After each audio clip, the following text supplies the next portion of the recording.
We are ready to restart. Do you hear me? Thank you.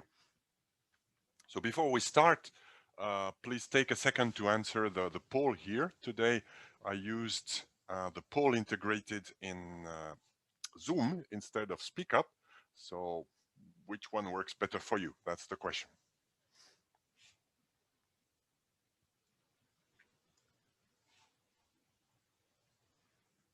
I end this poll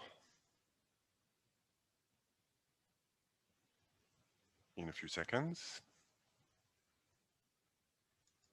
Here I am. So the large majority says B or C, which means both are equivalent, or Zoom is better, with 12% finding SpeakUp better. So I guess we will stay with Zoom. If you want to talk more about that, you can still send me mail, or if you have problems with the Zoom poll. So we have seen that BGP runs across domain boundaries, but also inside a domain here. So two small polls to get things clear. Here I'm proposing two sentences. Two BGP peers must be connected by a TCP connection, and two BGP peers must be on link. Which one is true?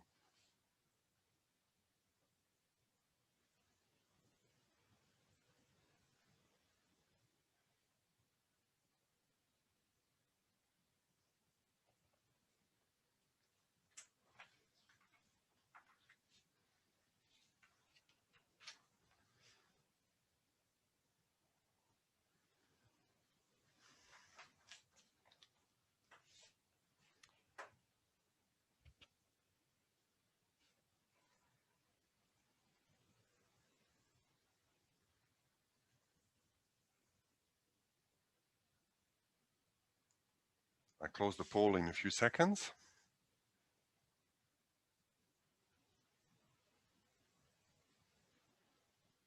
And here you will see the majority vote, which is A, which allows that says 1 and 2.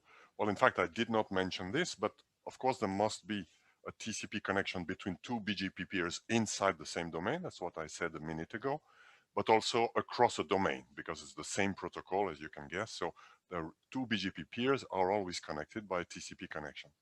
Now, on link, what does on link mean? On link means they are immediate neighbors from the view. There is a physical link between the two, so they share the same subnetwork here. Then it's obviously not the case. We saw in the example of inside the central domain, we see that here, for example, routers C and F are BGP peers, but they are not on link of each other. This goes perhaps many hops inside the domain D3. Typically, external neighbors are on link, but internally not. Even external neighbors sometimes need not be. So this is very different from OSPF. OSPF assumes that neighbors are on link because the goal of OSPF is how can we go from router to router. But BGP runs on top of something like OSPF. So inside the domain D3, there is something like OSPF. So once F knows that it has to peer with C, which must be in the configuration of F, then it can establish a TCP connection that can be over several hops, so they are not necessarily on link. Voilà. Another question and another poll here. I'm considering this network here and three possible BGP messages. The first is from C to A, so from router C to A, and it is saying the path is D3, D2X, and the prefix is N1. So that means that C knows, probably indirectly, from D, that there is a path to XN1 that has been carried through D2.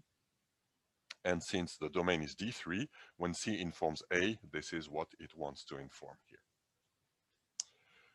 Update number 2 is from D to E. D is informing E that there is a path from D2X to N1, that presumably D has learned from B. And another possible message is from C to E, where C is saying the same information. Which, by the rules of BGP, which BGP updates can be sent or can not be sent. Let's have a poll. Thank you, Aladdin.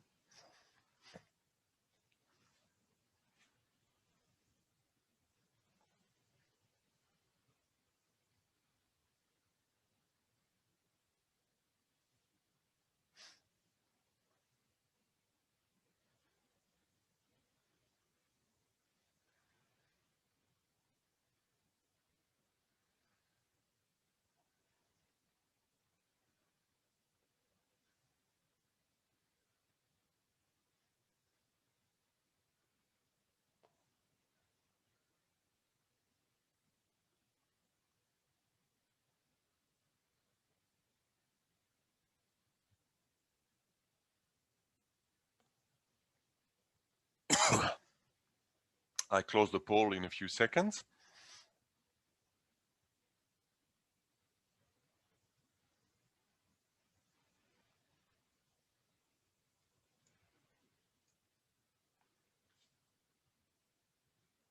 I close now. And you will see that the short majority says D, which is the correct answer. Why is that the correct answer? Because the message, the message 1 is a message that C has learned, presumably, certainly from D. D has learned it from B.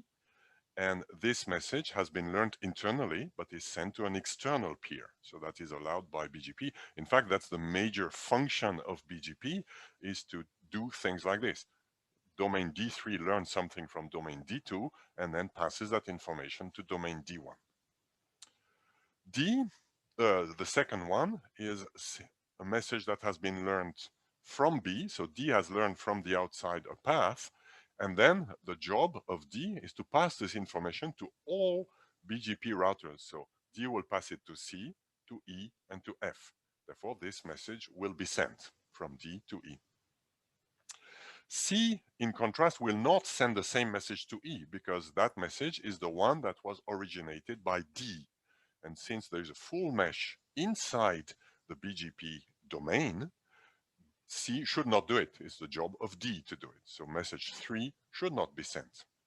That's what we saw as one of the rules of iBGP. In fact, the only important rules that makes a difference when BGP is used internally or externally is that you don't repeat messages that you've learned internally.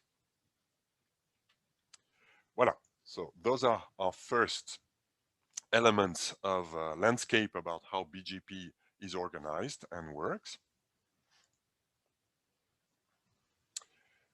And we have seen how path vector works, at least as a first pass on it. The second element of BGP is policy routing. Policy routing is due to the fact that the internet is not a club of friends that are all equal. It's a business world where there's a lot of money happening and there are customers and providers. For example, EPFL is a customer of Switch. EPFL pays money to Switch. Switch, in contrast, which is an operator, has to be connected to the rest of the world. So it will connect to Swisscom, for example, who is another operator. Probably they are shared cost peers because it's in the interest of both to collaborate, to exchange BGP information so that their customers can get a good service, so that the customers of Swisscom can access customers of Switch and vice versa. So I say they are probably shared cost peers. Shared cost means when two entities peer, Switch and Swisscom, for example, they must interconnect their networks. How do they do that? They can do it with point-to-point links. For example, this is how EPFL is connected to Switch. This is how Switch is connected to other networks like Swisscom, Telianet, etc.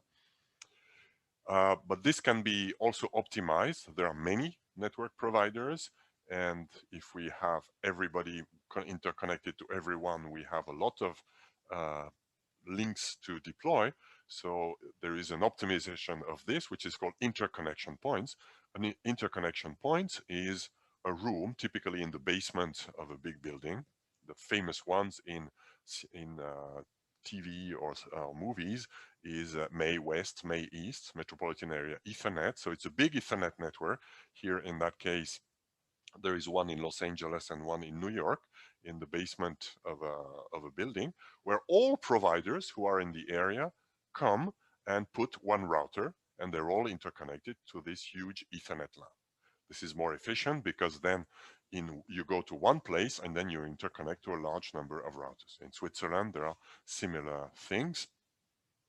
And in every country, there are so-called interconnection points. Of course, when you meet into an interconnection point, you have to pay a fee to the entity that is running this interconnection point. So there is a cost. And I say it's probably a shared cost when the two peers are about the same size. I'm not sure whether Swisscom and Switch are actually shared cost peers or one of the two pays to the other. It's possible that Switch pays to Swisscom, for example, or the other way around. I'm not sure. This is a business agreement, and business agreements are not part of BGP, and they are most of the time secret. Nonetheless, this dictates some of the needs of BGP, which is illustrated on this example here. Here I'm showing 3 internet service providers, 1, 2, 3. ISP3 is an American service provider. It's focused on North American market. ISP2 is a European one, and ISP1 is a global one. ISP1 has presence in North America and in Europe, and they each have customers. Now, ISP3 needs to connect, which is an American provider, needs to connect to Europe because there is traffic between the customers like C3 and Europe. In fact, an ISP has to give access to the entire world. Otherwise, nobody would accept to be served by this guy, right? You would not accept to be a customer of Swisscom if Swisscom, for example, does not give you access to a number of countries because they want to save money. So ISP3 must connect to Europe and ISP2 must connect to North America. So perhaps they have a transatlantic link, or they pay a fraction of it and they share the cost. So they're connected to both. The cables that cross the oceans are the backbone of the internet, together with the interconnection points, May West, May East, and they are very expensive. So you pay a lot for this and you pay by usage. If there's a huge volume of traffic, you need a larger fraction of the cable, or you need another fiber in this or another cable, so you will pay more. ISP1 presumably has its own cable that are internal to its operation.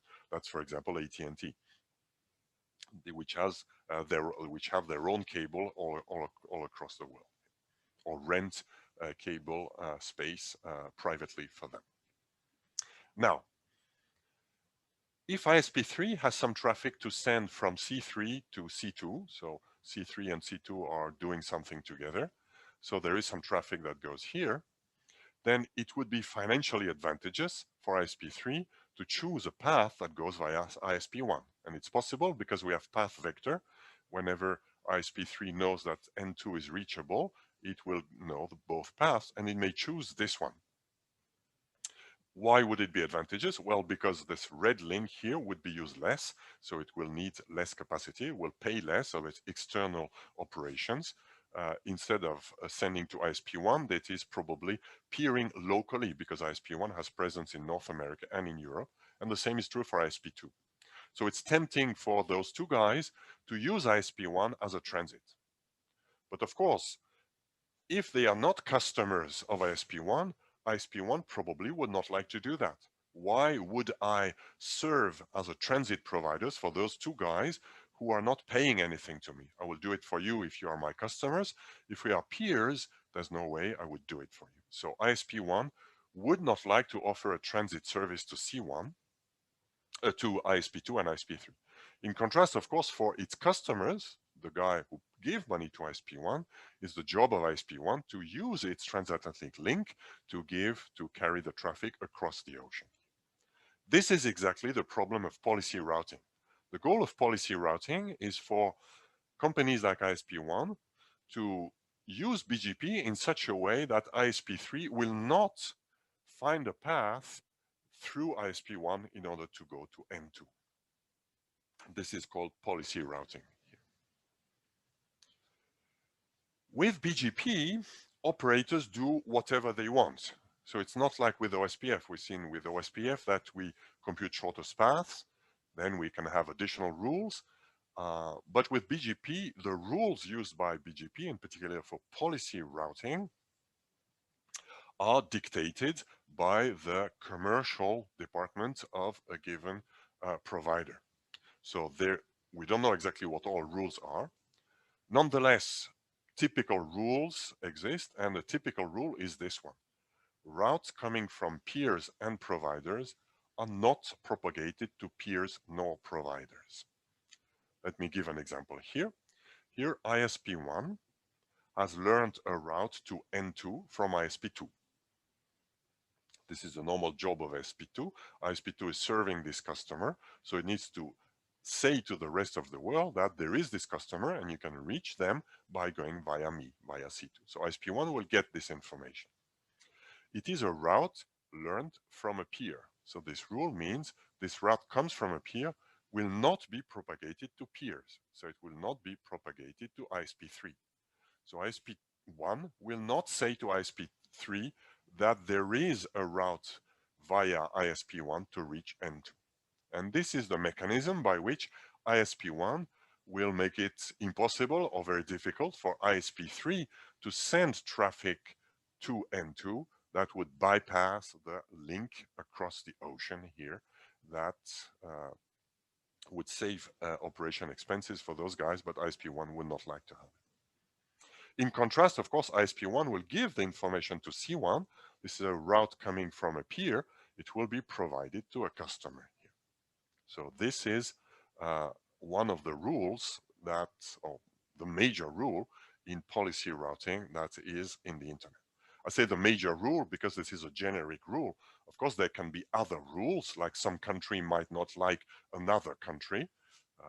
Unfortunately, there's a number of countries in the world that don't like each other, some in former Yugoslavia, some in other parts of the world. So if they don't like each other, providers of those countries might decide, for example, also to not use a given path for such reasons also.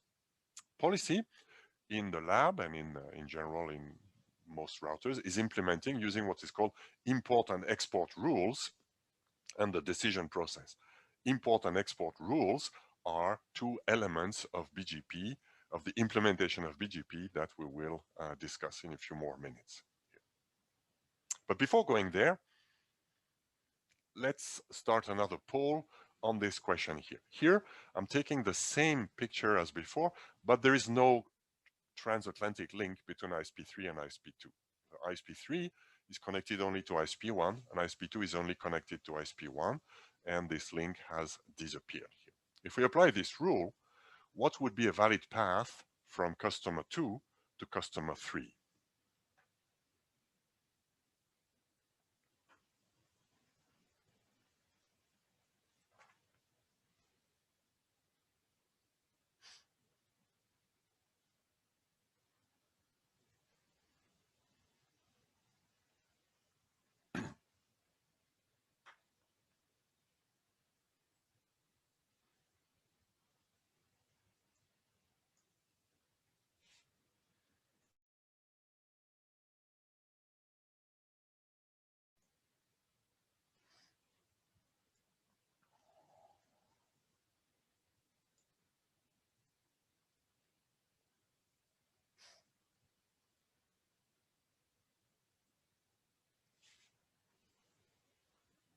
I close the poll.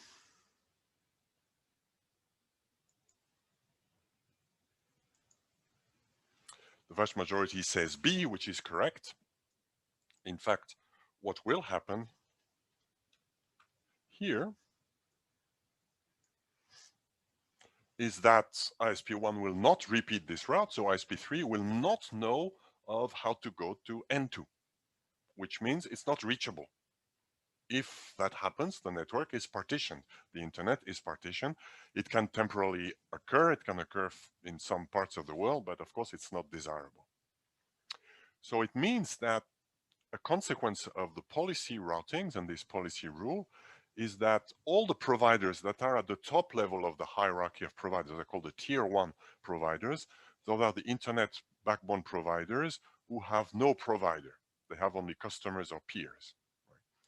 Such internet providers must peer with all other providers. So ISP3, ISP2, ISP1, if they have no provider, of course, if they connect to a bigger network, they can reach each other via this bigger network. But if they are the top of the hierarchy, so those big ISPs, then they must peer with each other. So the amount of peering is of course huge. This is why we have these interconnection centers. AT&T must connect with all tier one providers, all large telecom companies of every country in the world. They must peer directly, or otherwise they would need to pay to someone.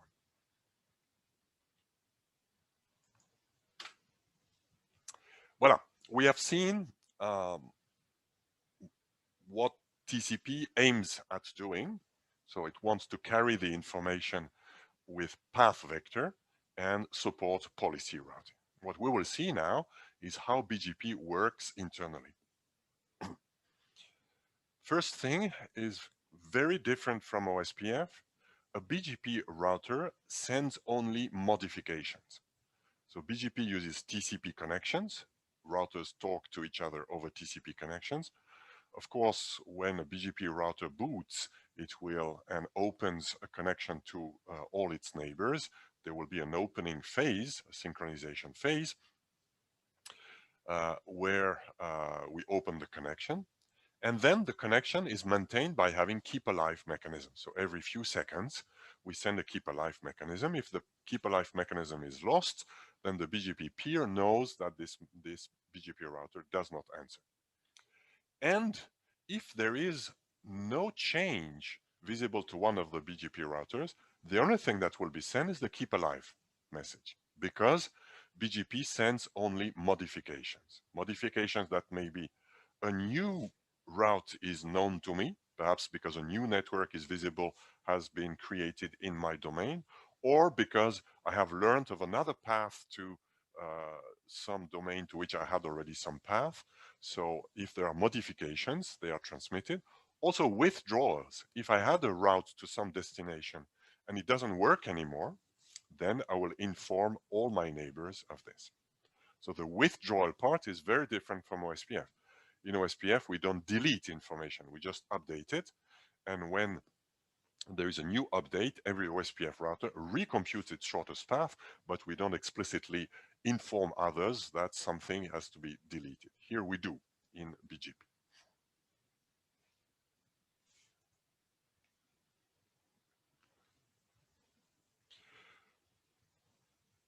I will illustrate on this here. So this is a mental model of BGP. So all of this is inside one BGP router. So a BGP router has a number of databases that are called RIBs, routing information bases. I call them databases. In fact, they are just tables. There is one per neighbor on the input. That means a BGP router that is connected to n neighbors keeps a database for all the information that it has received from the neighbors. So it keeps a memory of everything that has been received. And this is where part of the policy is implemented. The import policy here will decide what we keep or not. So when I receive a BGP message from a peer, I decide whether I keep it, whether also I modify some of the attributes. We will see that the BGP message may have some attributes. So I may decide, for example, to give priority to some messages coming from some peers over some others. So this is all the import filter and attribute manipulation. That's the input processing. And everything that is received and is not deleted by the policy is kept here. Then The BGP maintains what is called the local routing information base, which is, I think this is only a mental model, it's just a collection of all this. And the important thing is that out of all those possible routes, BGP will distill only one best route for every destination prefix. If you remember from the previous example we show, we had in one network, we had multiple paths to a given prefix. So all those multiple paths will be received, but the BGP router will keep only one of them at any point in time. Of course, it may change over time, but at any point in time, the part of BGP that is called the decision process has the job to select among all the things it has received as input only one. And this best route is typically written into the routing table. In BGP terminology, if you read documentation of BGP, the routing table is called a FIB, forwarding information base. For us, it's the same as the routing table or the IP forwarding table. Then, this is how BGP learns from the outside and make it available to this router. Then BGP will inform the other neighbors of the best route that it has received, and this neighbor will decide to, so it will send it, before sending it to the neighbor, it will write it into the outgoing database. It may also decide to not export something, that's again the policy. It may also decide to change the attributes, those are priority fields, and then it is sent to the neighbors, to the peering BGPs. We use this here because, remember, BGP sends modification. So whenever there is a modification here, BGP remembers what it has sent, so it will be able to detect the modification and send the modification to the neighbor. Of course, BGP is not just transiting, repeating information it has obtained to the neighbors. Some of the information may obtain also locally from the network. So, for example, a BGP router may decide to inform the other networks, the other BGP routers, of routes that are visible locally to this router. The important thing here, that's the one that's put in red, is that it all goes through the decision process. So the only way a BGP router can inform another BGP router of some routes is if this route is the best one selected by this process. In particular, if a BGP router has multiple routes to a destination, it will remember it on its input databases, but it will never inform other routers of these multiple routes. So the multiplicity of routes is not propagated.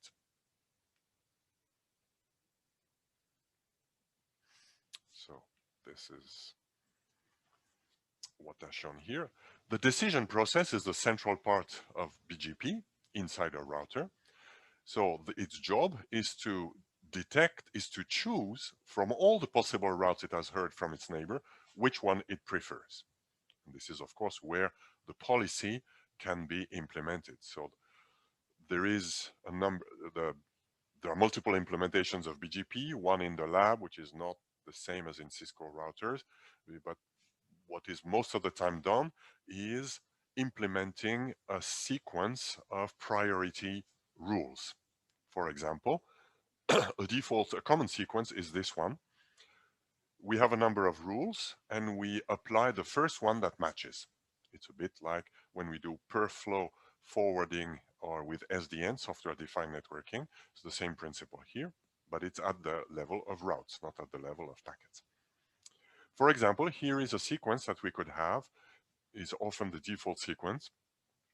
We can have a priority field, which is called a wait, that is done when we manipulate the routes that we receive, and whatever has the highest priority field is chosen. There are multiple priority fields, some that are put locally, some that come from other mechanisms, so we choose whatever is highest priority here. Then if there is no priority field that is put, a default route is the shortest AS path, which makes sense. If you have no reason to choose one route or the other, you will choose a path that goes via a smaller number of domains because presumably the performance would be better. Then there are other mechanisms that we will discuss. This is for multi-home network. We'll discuss that in a few more slides. And then an important rule is that we typically prefer a route that we've learned externally to a route that we've learned internally. Something that we've learned externally is fresh information from the outside. Something that we've learned internally means something that we have learned from another router, BGP router in our system that itself has learned it from outside. So this is a common rule. And an important rule is if all those rules break even, so you cannot decide based on that, you will typically use the shortest path. Now, what is the shortest path? Is the shortest path until the exit of my network according to the cost that is known to OSPF, for example. Let's take an example. So this toy example is very, very simple, but it will explain all the steps that are done by BGP.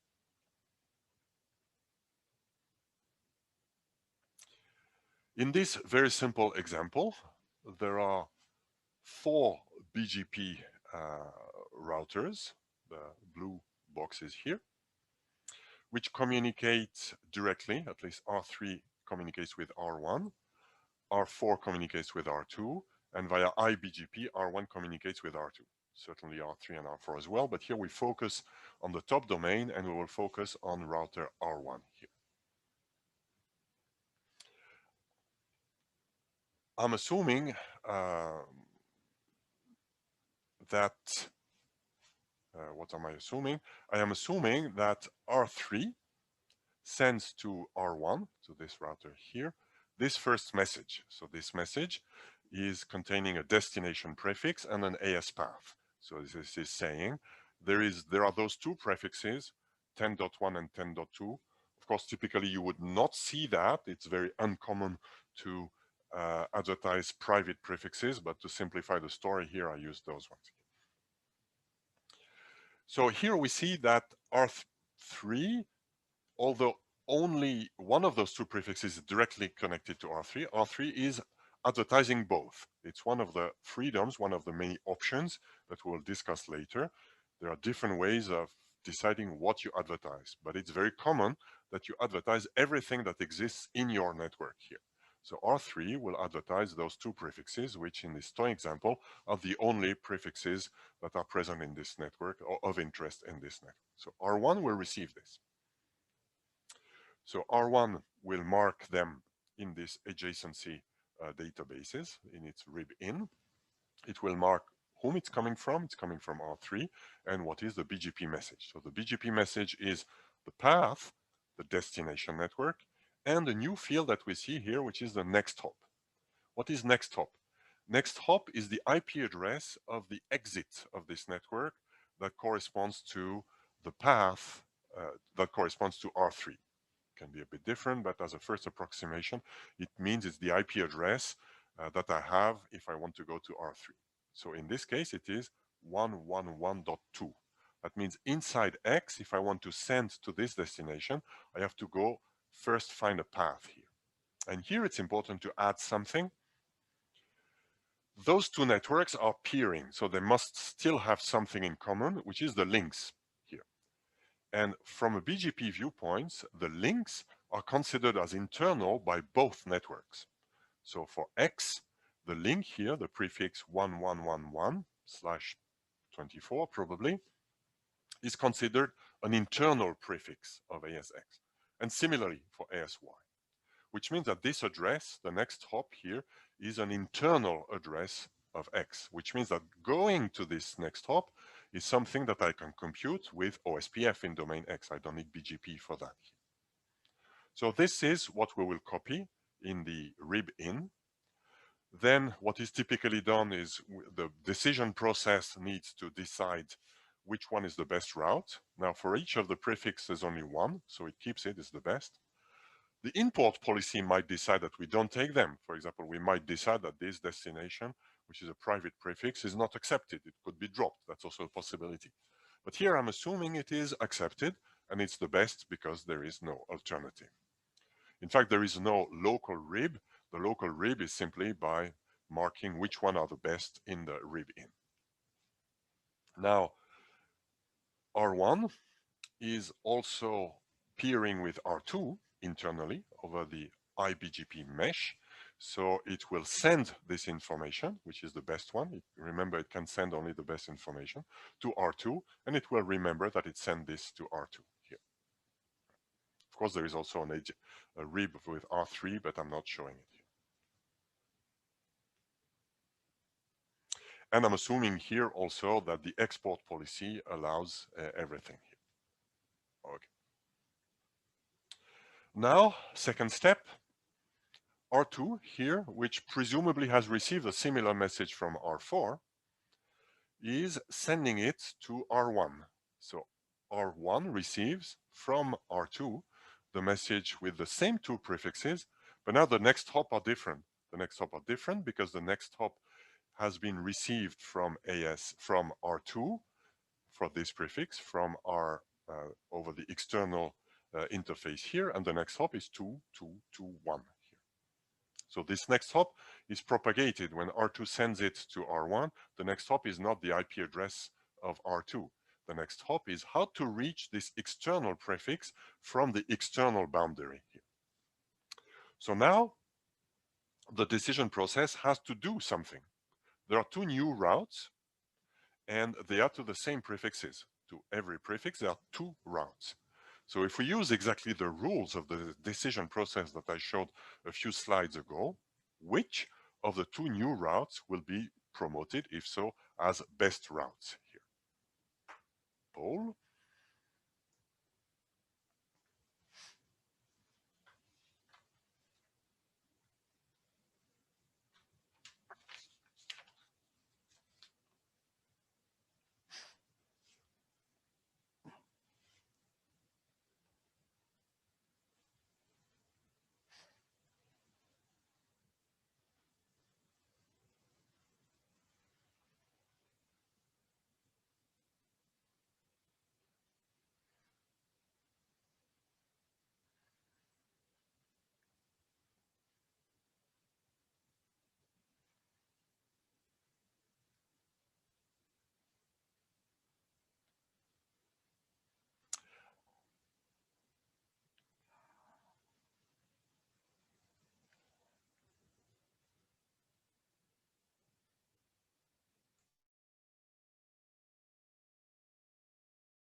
I will close the poll in a few seconds.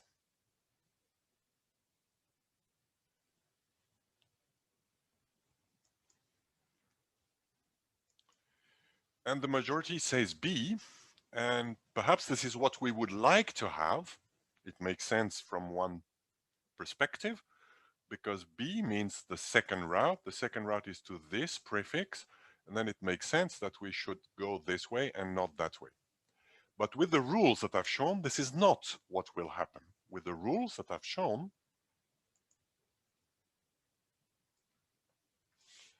what will happen, in contrast, is that none of them will be learned, because the rules say that all the rules break even until the rules that say we give priority to eBGP over IBGP.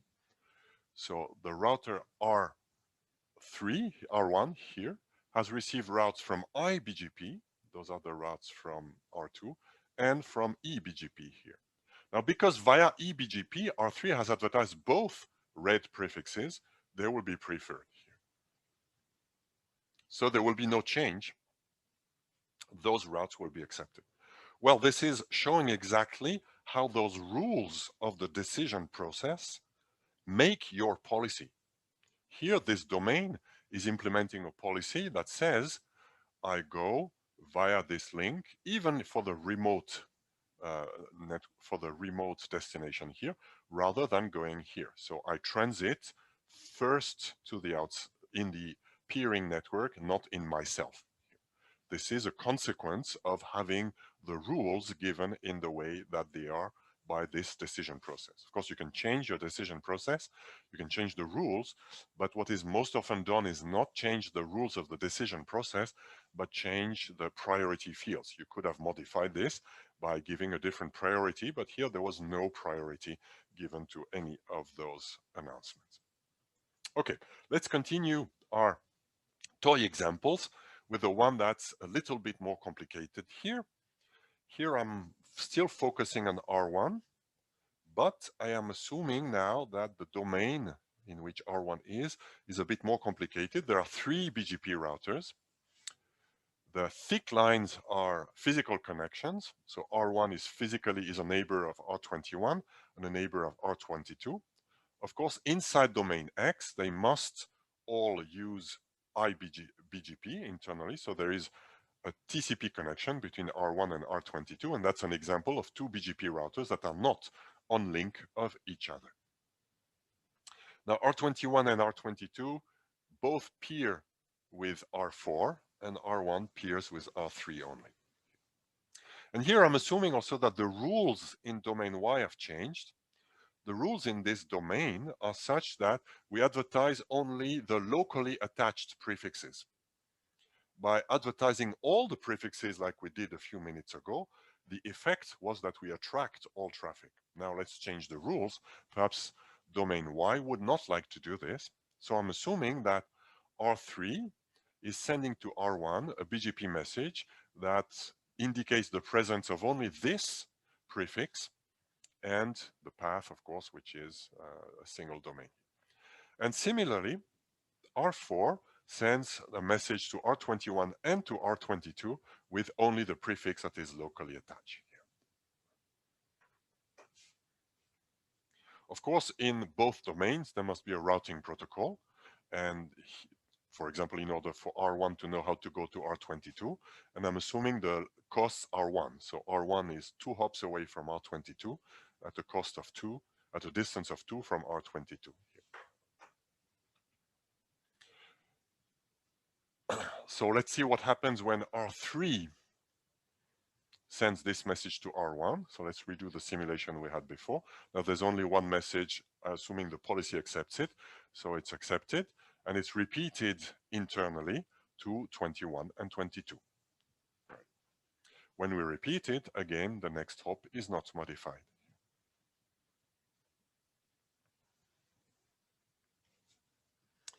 Now, the same thing has happened at R22. R22 has received a message, an external BGP message from R4, so it will also send it to R1. That's the rule of the iBGP mesh. So it will send this message to prefix 10.2, and next hop will be 222.1. This one, this link here is the next hop here. Now, R1 will accept it because it's the first and only message it has to this destination prefix. Here I'm assuming the import policy does not filter it out, and therefore it will keep it. But again, we saw that a few minutes ago, R1 will not repeat it to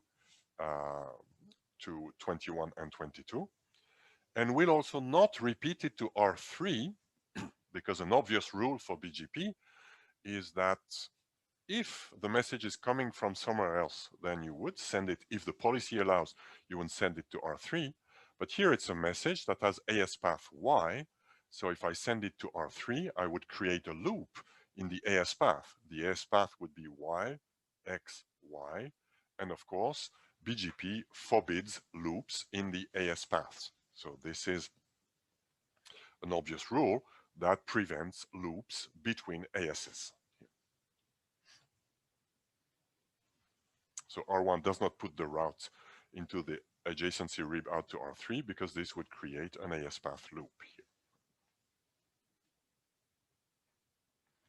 Now assume a few fractions of second later, we receive a similar message from R21.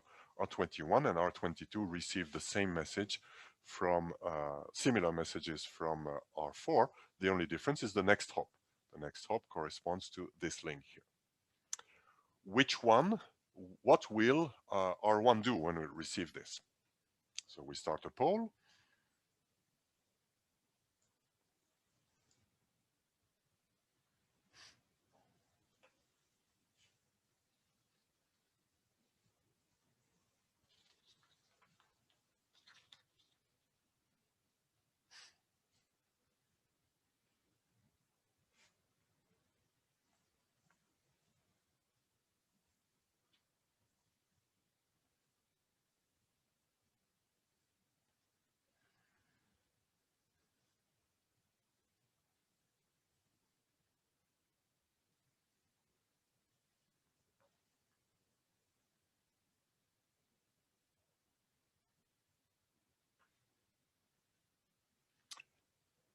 I will close the poll in a few seconds.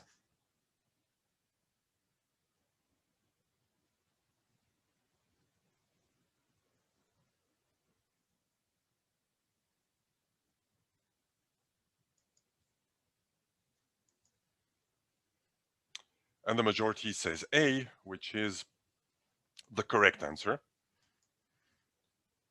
Still assuming I'm using the rules that I've shown before for the decision process. Now, all criterions are the same. Both routes were learned from IBGP. So we go to the next criterion, and the next criterion says the shortest IGP distance to next hop. The next hop is this or that, and the IGP distance is 2 or 3 here. Again, when I'm saying that, I'm assuming, remember, that all those links that go from X to Y are treated as internal links. So they're visible in OSPF. Here, they are stub networks from OSPF, shortest path computation viewpoint, but the distance to them is computed by OSPF, and this is available in the routing table of R1. So R1 will prefer this new route because it is shorter. So it will go to route via this way here and via this router. Voila. That's all for today. So we have seen how the policy is really implemented in BGP by a combination of filtering, which essentially manipulates attributes and possibly refuses to accept some messages, and more importantly, by the decision process that applies a number of priority rules. What we will discuss next week is a few practical cases and practical configurations. In the meantime, do the quiz that will be made available in a few seconds and enjoy the rest of this and the other courses.